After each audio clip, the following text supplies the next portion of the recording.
काल आपण कन्सेप्ट पाहिले होते, physical concept, length, mass, volume and असं काही कन्सेप्ट पाहिले होते आपण काल.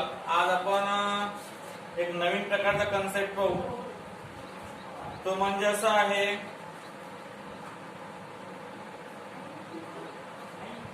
Law of chemical combination.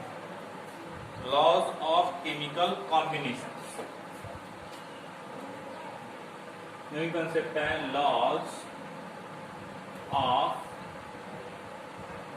Chemical combination.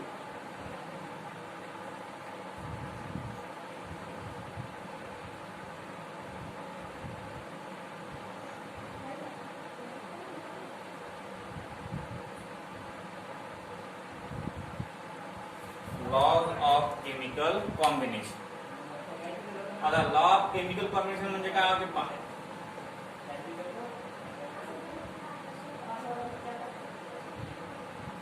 Law of chemical combination म्हणजे फर्स्ट आहे law of conservation of mass.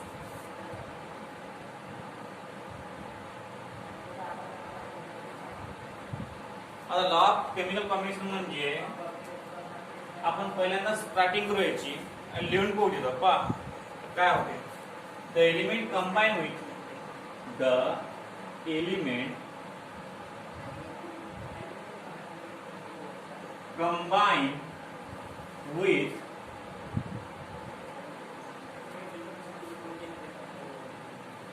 each other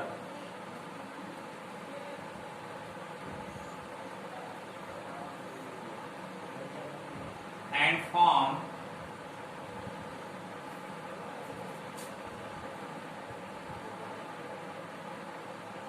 compounds.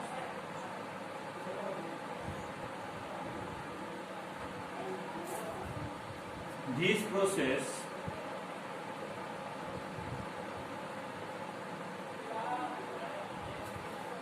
is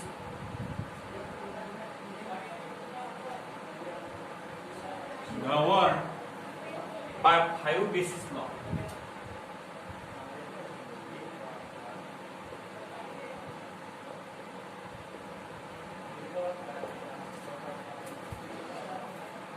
Number first,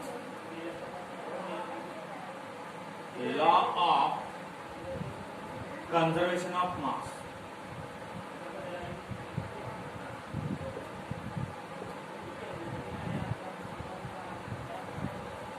आता फर्स्ट आहे law of conservation of mass.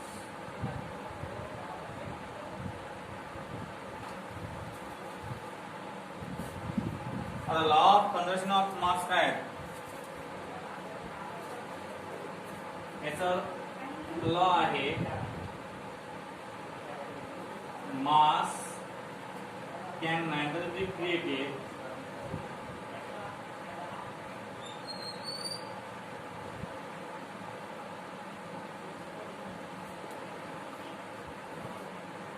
nor destroyed.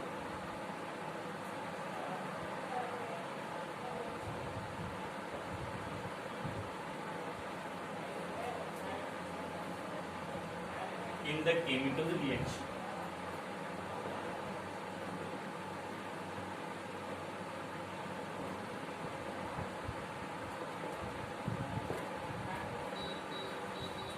लक्ष द्या. Laws of chemical combination. Laws of chemical combination काय म्हणते. Laws of chemical combination म्हणते the element combine with each other. दोन element combine होतात एकामेकासोबत. दोन एलिमेंट कंबाईन होतात एकामेकासोबत आणि एक नवीन प्रकारचा कंपाऊंड फॉर्म होतो. आणि या प्रोसेसला काय म्हणतात. या प्रोसेसला म्हणतात लॉ ऑफ केमिकल कॉम्बिनेशन.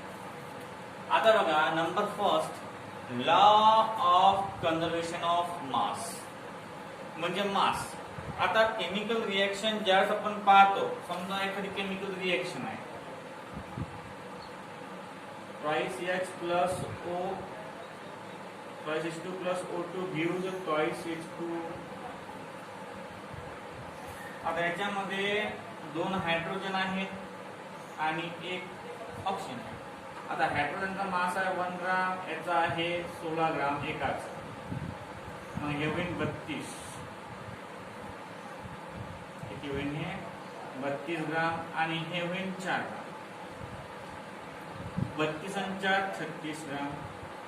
आता 2 गुणिला 18 वॉटरचं मॉलिक्युलचं मास, म्हणजे 2 गुणिला 18 येतात 36.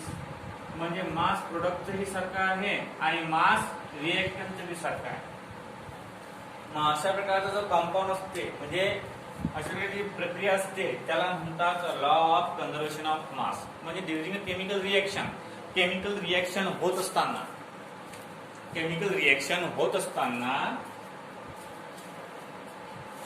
सबस्टन्सचं मास ना वाढते ना कमी होते, ते कॉन्स्टंट राहते. त्याला म्हणतात लॉ ऑफ कन्झर्वेशन ऑफ मास. त्याला काय म्हणतात law of conservation of mass. Mass can neither be created nor be destroyed in the chemical reaction. Mass can neither be created nor be destroyed in the chemical reaction. This is a law of conservation of mass. This is the law of conservation of mass. Number second. Second नंबरचा कोणता आहे? Second नंबरचा आहे law of definite proportion. Second नंबरचा आहे law of definite proportion. Law of definite proportion. आता law of definite proportion म्हणजे काय ते तुम्हाला दिलेलं आहे यांनी.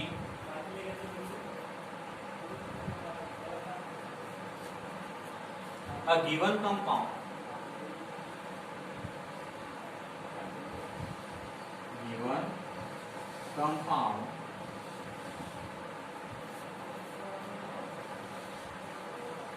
always contain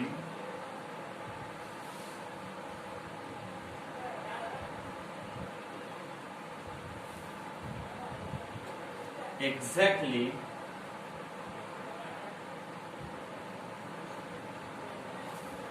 the same proportion of element by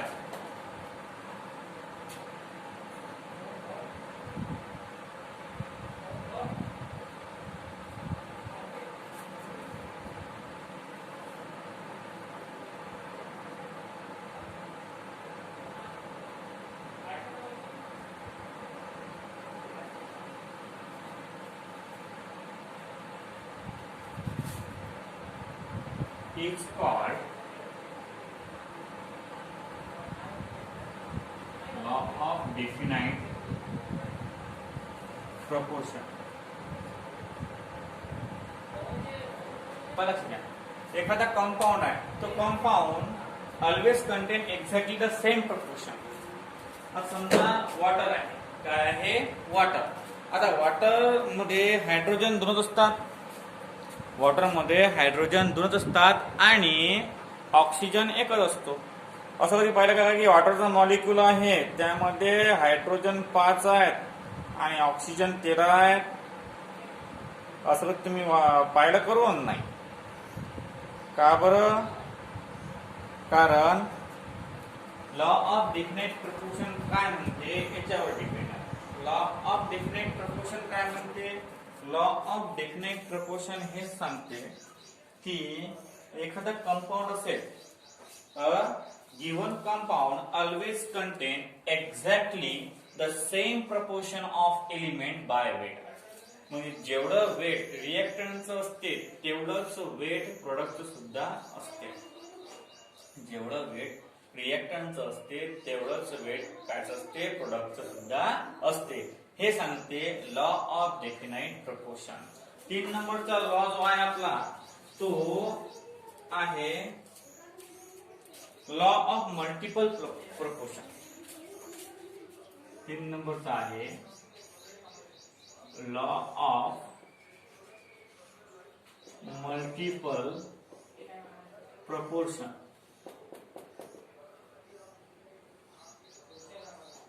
law of multiple proportion. आता बघा, when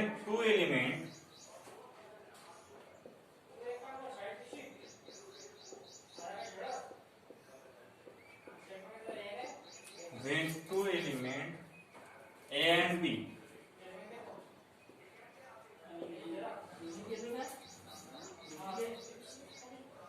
form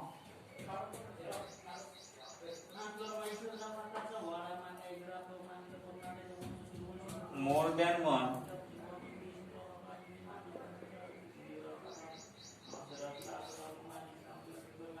compound,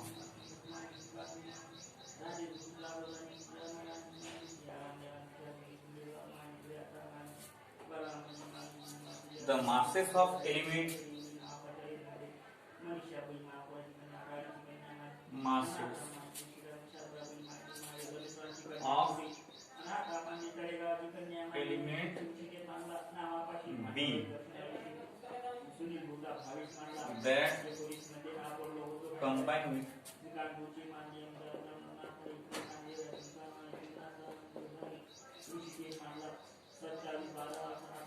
a given mass of it are always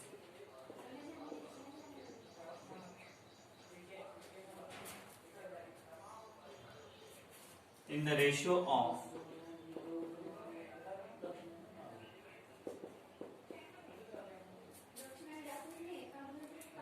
small whole number.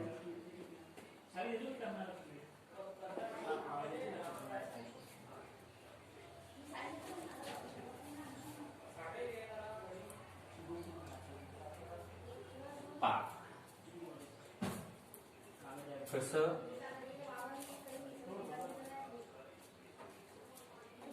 Law of multiple proportion म्हणजे काय होते पहा. When two element A and B forms more than one compound. समजा एक element A आणि element B न एकापेक्षा जास्त कंपाउंड फॉर्म केले.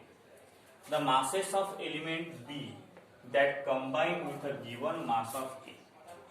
The masses of element B म्हणजे जेवढा मास एलिमेंट बी असेल that combine with a given mass of A. जेवढं मास बी चं आहे तेवढं ए सोबत त्याने कंबाईन केलं.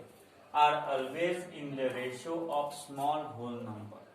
या दोघांचा सुद्धा जर आपण ऍडिशन केली तर तो ऑलवेज काय असते स्मॉल वन नंबर असते.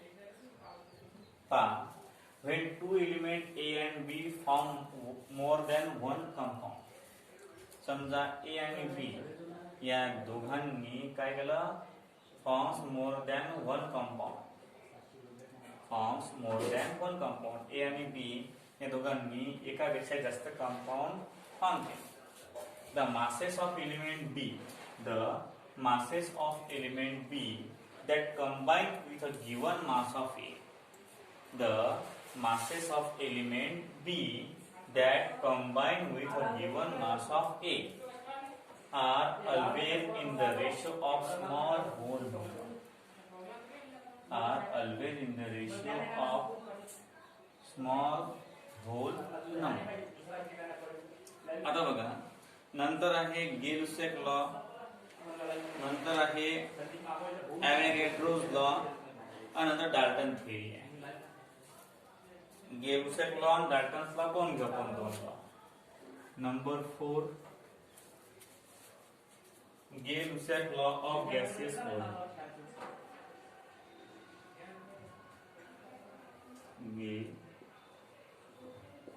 गे-लुसॅक law of gases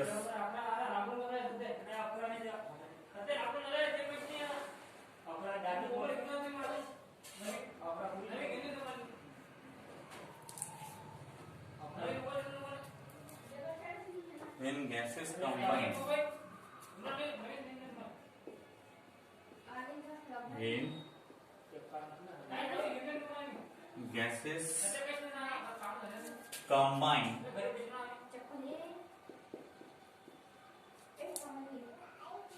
or are produced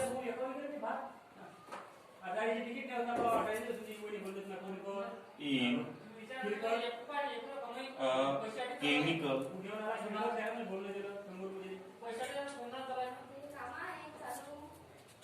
reaction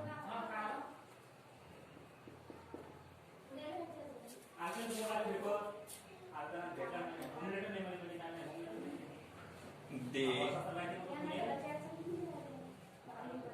do so in a simple ratio by volume provided all gases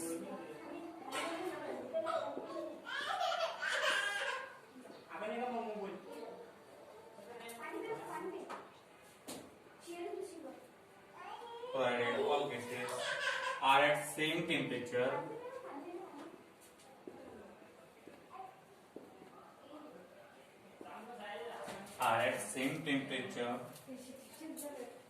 and pressure.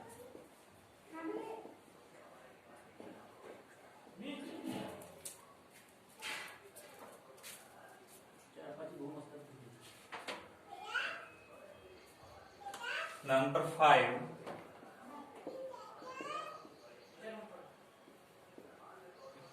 Avogadro's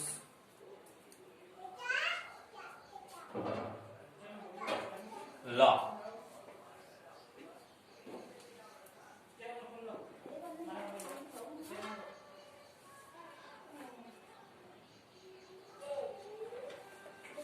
Equal value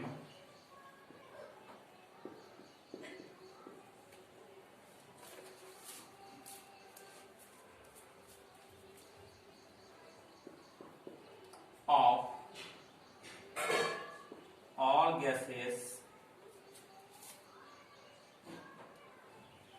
at the same temperature and pressure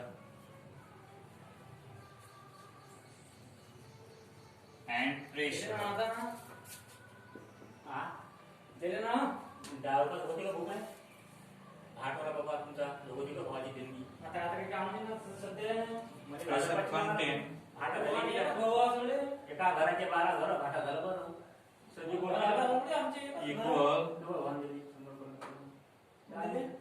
मैं बोल के ना देते number of बोल के घर नाही का संजीव अरे मैं एक घर आमचे हे आम्ही अलग थोडी आहे मागे बोल ना molecules.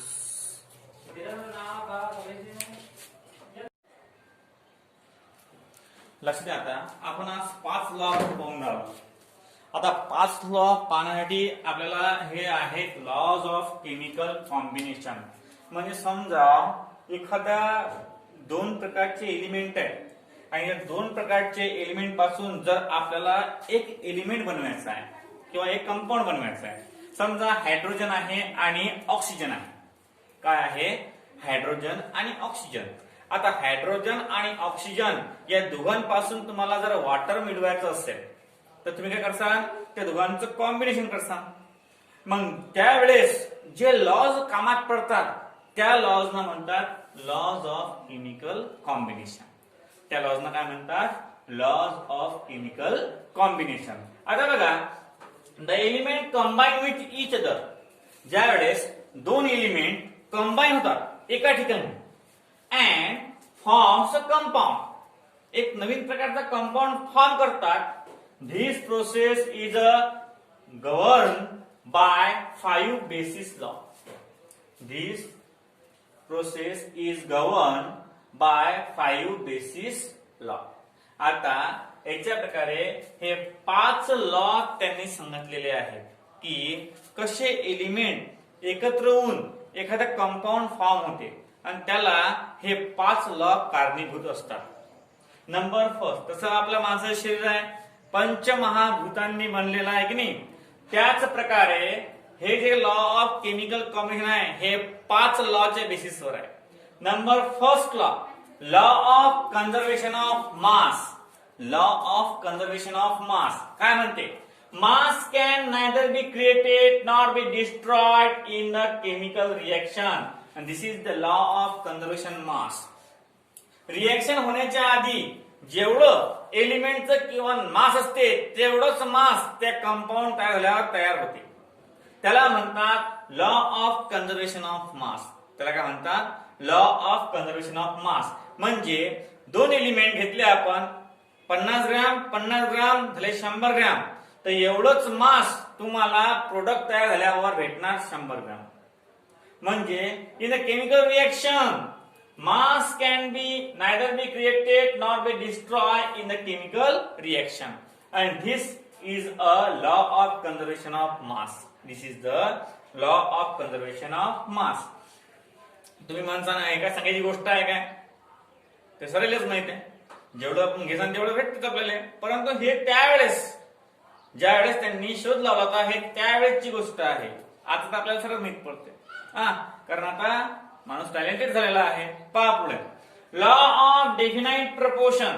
Law of definite proportion. A given compound always contain exactly the same proportion of element by weight is called as law of definite proportion. A given compound always contain exactly the same proportion. A given compound always contain exactly. A given compound always contain exactly the same proportion of element by weight.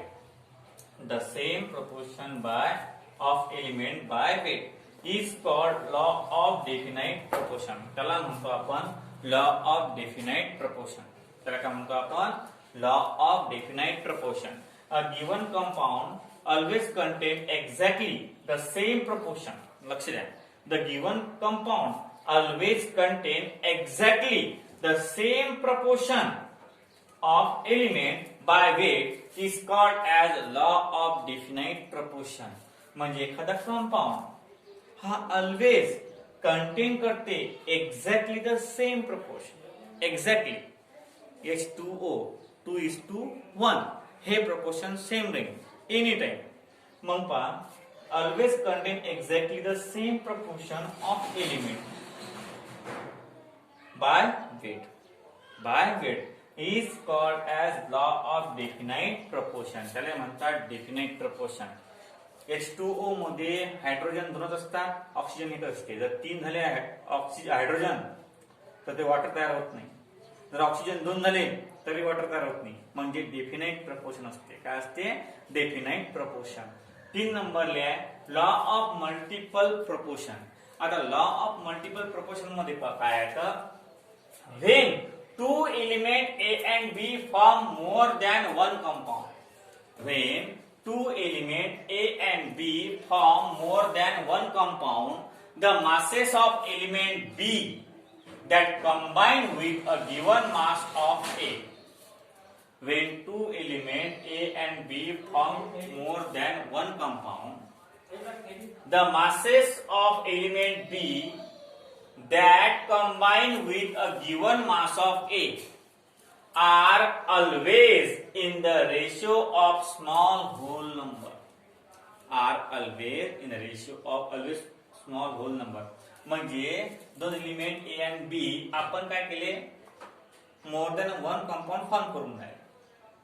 म्हणजे एक compound नाही A आणि B हे दोन element 4-5 compound तयार करून राहिले. मग the masses of element B त्यामधलं B चं मास that combine with a given mass of A. A सोबत जेवढं मास कमावून होते are always in the ratio of small whole number. तो रेशियो जो असते तो स्मॉल होल नंबर असतो. 2:1, 3:1, 2:2, 2:1, 1:1 अशा रेशियो मध्ये लहान लहान स्मॉल होल नंबर मध्ये ते कन्व्हर्शन असते. आता गे दुसरा law of gaseous solve. Gaseous आता सबस्टन्स 3 प्रकारचे असतात. एक तर सबस्टन्स सॉलिड मध्ये असेल, एक तर सबस्टन्स गॅस मध्ये असेल, एक तर लिक्विड मध्ये असेल. गेल सेकंड हा लॉ व्हॉल्यूम कोण काढला? गॅस आहे. When gases combine or are produce in the chemical reaction. समजा एखाद्या केमिकल रिएक्शन मध्ये गॅसेस प्रोड्यूस झाले किंवा कंबाईन झाले. They do so in a simple ratio by volume provided all gases are at the same temperature and pressure. Temperature same आणि pressure same असताना ते simple ratio देतात गॅसेस सुद्धा. जे दुसऱ्या लॉ का म्हणते when gases combine or are produce in a chemical reaction. समजा गॅसेस कंबाईन झाले किंवा प्रोड्यूस झाले कशामध्ये केमिकल रिएक्शन मध्ये, they do so in a simple ratio by volume produce all gases are at the same temperature and pressure. ते provided करतात all गॅसेसला at the same temperature आणि प्रेशर, म्हणजे रेशिओचा व्हॉल्यूम. जेवढे गॅसेस तयार होतील त्या गॅसेसचा रेशिओ जो असते तो सारखा असतो. H2O2 असं असे खूप सारे, हायड्रोजन पेरॉक्साईड, अजून हायड्रोजन ऑक्साईड समजा H2O सुद्धा वाफ पाण्याची, हे सिंपल रेशिओ मध्ये असते. आता ॲव्होगॅड्रो लॉ काय, equal volume of all gases, equal volume of all gases at the same temperature, equal volume of all the gases at same temperature and pressure contain equal number of molecules. म्हणजे volume जर equal असेल same टेम्परेचरला आणि प्रेशरला, volume जर equal असेल तर number of molecules सुद्धा सारखेच असतात. व्हॉल्यूम सारखा असेल तर नंबर ऑफ मॉलिक्युल्स सारखे असतात. हा ॲव्होगॅड्रोचा लॉ आहे. असे एकूण 5 लॉ आहेत. हे 5 लॉ ऑफ केमिकल कॉम्बिनेशनचे आहेत. हे लर्न करा लागतात. आज आपले एकूण 5 लॉ झाले. काल आपण 5 फिजिकल प्रॉपर्टीज पाहिल्या, आज आपण 5 लॉज पाहिले. हे लॉ फक्त लर्न करायचे, फक्त लर्न, दुसरं काहीच नाही. ओके, यानंतर जो टॉपिक आहे तो आपण उद्या घेऊ.